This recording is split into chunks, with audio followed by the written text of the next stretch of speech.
Hello and welcome back everyone to a review and recap for The Traitors Season 4 Episode 10, and I have never, in all my years of watching reality TV, see an unraveling like we did in this week's Roundtable. It felt like in this episode, faithfuls were starting to connect the dots, and even though I think it would have been a Hail Mary play to get the required votes on Rob, to where I don't think it would have happened, especially since he had the dagger, but my goodness, this ending was unbelievable. But we'll get into all of that when we get to the roundtable. Let's put a pin in that and start off where last episode left off, and that was Rob and Eric in the tower wondering who from the shortlist they should get rid of. They had a choice between Tara, Johnny, Natalie, and Kristen. And we get to the breakfast the next morning where the four safe players of Rob, Maura, Mark, and Eric are at breakfast first, waiting to see who will join them. Everybody who is safe from the shortlist comes down one at a time for a grand reveal. You have Tara,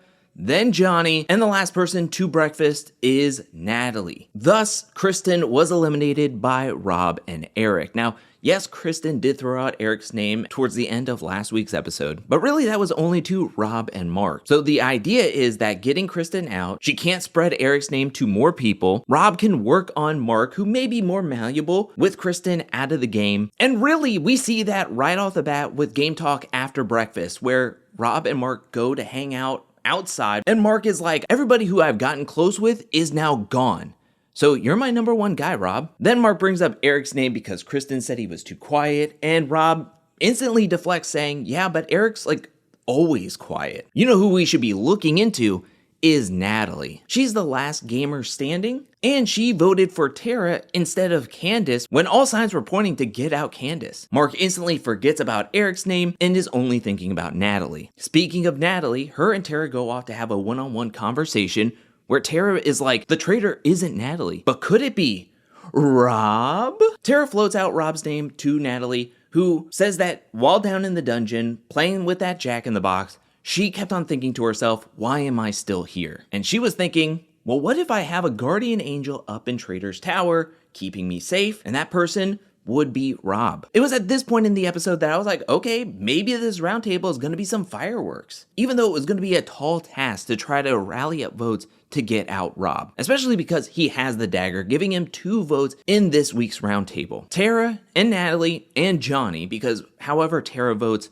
Johnny will vote. They need more votes than just their 3. So they decide that they're going to talk with Maura, and instantly Maura is like, why am I here? I don't even know what game I'm playing. I'm bad at challenges, so why? Why am I still in the game? That's when Natalie was like, I was thinking that about myself, and what if Rob is up in the Traitor's Tower keeping us both safe because we would never suspect him? And Maura instantly dismisses this. She said in a confessional at breakfast that you have to trust somebody in this game, and I trust Rob 100%. That if by some chance he is a traitor, I would be very, very surprised. So Maura is just completely hypnotized under Rob's spell, and that's when I was like, yeah, this is never gonna work. Rob isn't in any real danger, and Natalie's gonna be banished at the round table, which I already suspected. This pretty much was solidified when everybody got into the cars to head down to meet up with Alan at the mission, and Maura was in the car with Eric, Rob, and Mark, saying exactly what Tara and Natalie was telling her, that Rob could be the traitor, and she was like, there's no way, their reasoning was flimsy. I had a feeling that this is what the roundtable was gonna look like, is the 2 cars and their votes, in that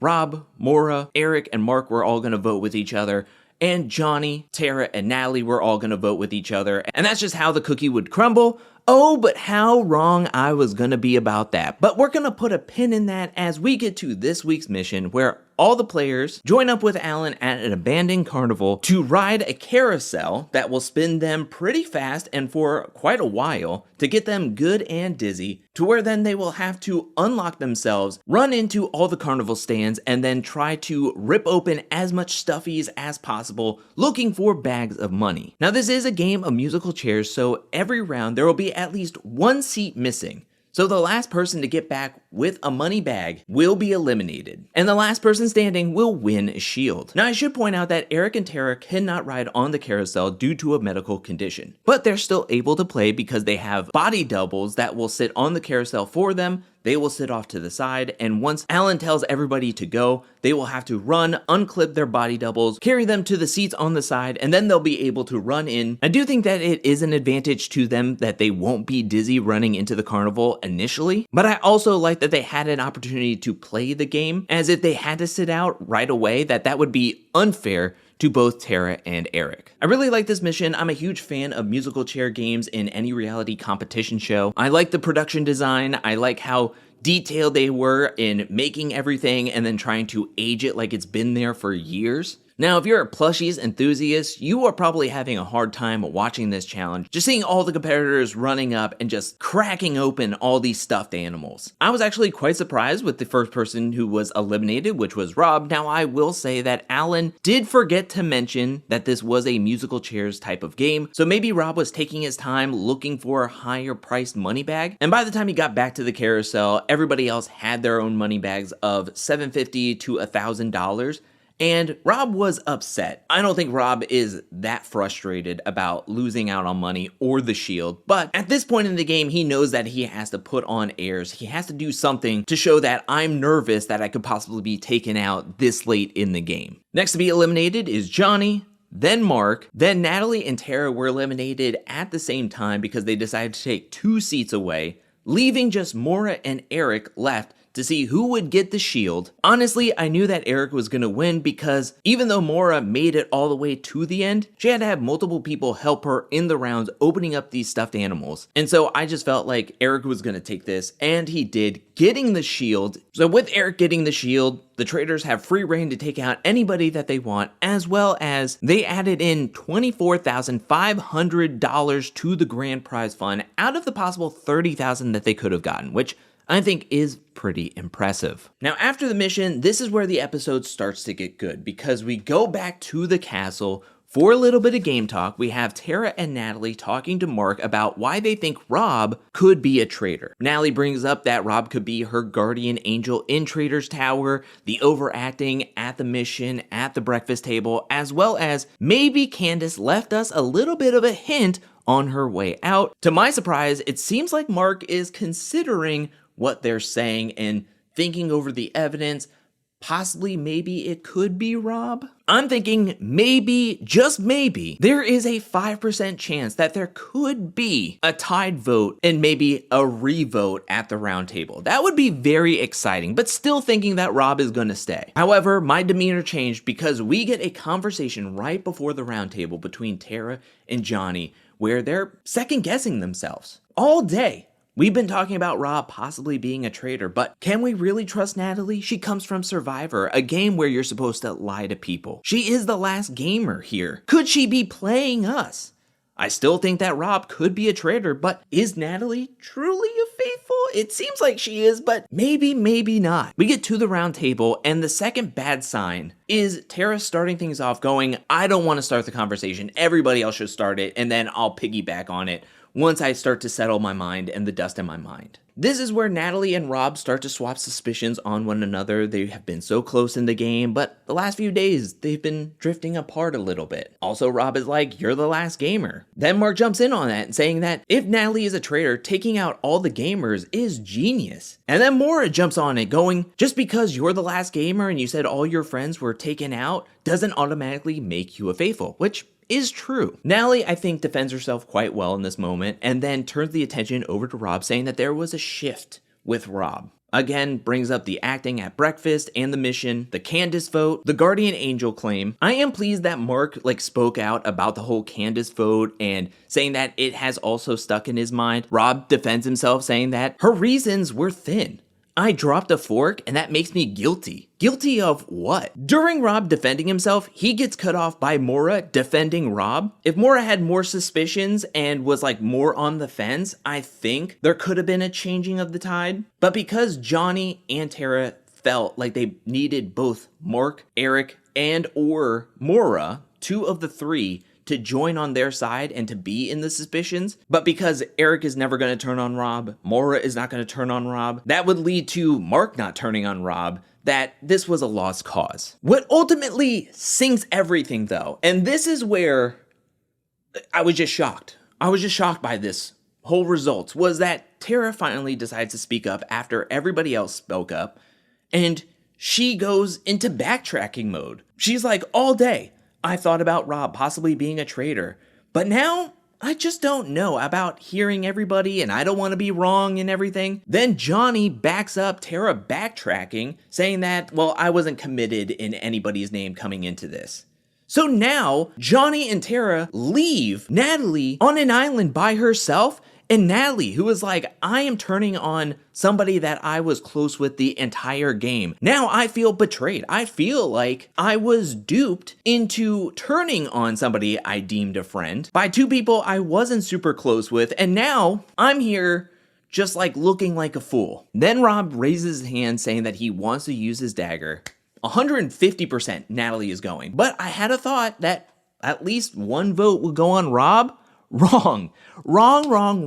We get to the votes, and Natalie's the first one to reveal her vote, and she votes for Tara just because Tara hurt her feelings. You know, and I understand that Tara completely pulled the rug out from under her, and she knows that every other vote is going to go on her. So really, her vote does not matter. So she just votes for Tara, gets it out of the way. That's the only vote for Tara. Everybody else votes for Natalie, including Tara, even though when revealing her Natalie vote, Tara says, I don't think you're a traitor. Natalie stands up in front of everybody and says that she's a faithful.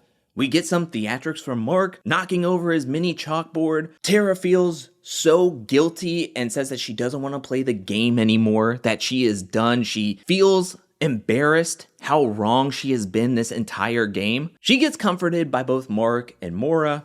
We get a few more conversations just before going to Traitor's Tower where Mark and Rob are on the pool table, and Mark says that he thinks Eric is a traitor. He, again, hasn't said much, and he didn't say anything at the roundtable. That is very suspicious. Then you have a conversation between Johnny, Maura, and Tara where Johnny makes a joke saying that if I get taken out tonight, avenge me. And Tara's like, who? Who would we go for? And Johnny's like, I don't know, Eric? He's so quiet, he doesn't say out any names, he doesn't give any opinions about anything. We then get a confessional from Johnny saying that he thinks that there are two traitors left and that it is Rob and Eric. Hey, you figured it out, it was just too little too late, my guy. Because Rob basically has all the numbers. It is Johnny and Tara versus Rob, Maura, Eric, and Mark at this point. Yeah, Mark has some suspicions on Eric, but if Rob's not going to vote for Eric, Mark's not going to vote for Eric. Let's just be for real. We get up to Traitor's Tower, and Alan tells Rob and Eric that this will be the final elimination by the traitors, and whoever they choose will be eliminated in front of everybody. We're even left on a cliffhanger with Alan ringing the bell, having everybody join him out in front of the castle where there is just a lone coffin for the last person to be eliminated by the traitors. Now we do hear a little conversation between Rob and Eric and possibly who they might be thinking of getting rid of. They bring up Johnny and Tara to maybe split up the best friend group. Even though Johnny and Tara have a lot of suspicion on them, it would be good to split them up. Then thinking about Mark will never be banished. Nobody even considers him possibly being a traitor. It could be beneficial getting him out and then leaving everybody who is suspicious in the game. I wish they would have done a joke in the editing that they bring up Maura's name of possibly picking to be eliminated, and then it just cuts back to them in Traitor's Tower, both Eric and Rob just laughing hysterically like, we're never gonna get rid of Maura. My opinion is I think they get rid of Mark, because again, he would never be banished. He was just going to be hanging around the rest of the time. Leaving Johnny and Tara, you leave them in the game, even though they are a two-piece and Mark is on your side. You get rid of Mark. You still have the numbers of Rob, Eric, and Maura, as well as you can point the finger saying that one of them has to be a traitor, and they left each other in the game to vouch for one another. Or one was a traitor, recruited the other one, and now they're trying to win together as a traitor duo. I know that it's a risk for Rob to get rid of a 100% number on your side in taking out Mark, but I think that is the smartest way of going about it. If you take out Johnny or Tara, it is just weird that they would say that they're best friends, 100% will always know with each other, and then you take one of them out to say like, oh, well, Tara took out Johnny to make herself seem less of a traitor, which would be the way to go about it and would nullify those numbers, but I just think that gets a little too messy and a little too complex for the players who are left in the game. No matter what, I feel like Rob is going to win this, no matter what. Eric, on the other hand, has a 50-50 chance, I think, of making it to the end. Rob did do a better job of sticking up for Eric today and wanting to keep him around as a traitor buddy, but I still think that Eric has like a 50% chance of making it to the end, where I have no doubt that Rob will make it to the end. No matter what Tara and Johnny say, Maura is never going to vote Rob out. I think Maura would vote her own mother out of the game before she votes out Rob. Really, at the end of this, whatever Rob wants to happen will happen. And the only question mark going into the finale that is left up in the air is whether Rob is okay with splitting the money with Eric at the end, or if he's going to turn on Eric to take the whole grand prize money for himself. That's the only unknown that we'll be looking out for in the finale. I already think that Rob is going to win. He deserves the win. These faithfuls deserve nothing. And I'm looking forward to the surprise look on all of their faces, including Maura, when Rob reveals that he is a traitor and he has taken all the cash. And I will laugh and laugh and laugh as I watch the reunion. But that is it for this week's review and recap of Traitors Season 4, Episode 10. What do you think about this episode? Please let me know down in the comment section below. What do you think about this week's mission? What do you think about them taking out Kristen? It seemed to work out perfectly, especially since coming into this week's episode, I was like, oh no, Eric has his name thrown out there. He's gonna have to do a lot to get around it. No, he didn't have to do anything. And Johnny and Tara last week had their names thrown out there. I mean, they had to do a full court press to make sure that they both stayed safe, pushing a lot of suspicion on Steven just to make it out of there. But ultimately, they didn't have any suspicions on themselves coming into this roundtable. Somehow the tables all turned on Natalie and Rob, and ultimately it turned on only Natalie. I'll give it up to the faithfuls this season. They have left it very unpredictable when it comes to the roundtables. Good on them for keeping me on my toes at the roundtable, but I leave every roundtable just going, wow. Just wow. And this week's roundtable was no different. But what did you think about the roundtable this week? Let me know down in the comment section below. What did you think about Tara backtracking after talking about Rob like the entire episode, and right at the end just completely just leaving Natalie out to dry? What did you think about that? Let me know down in the comment section below as well. Were you upset to see Natalie get voted off? And who do you think Rob and Eric chose to be the last person eliminated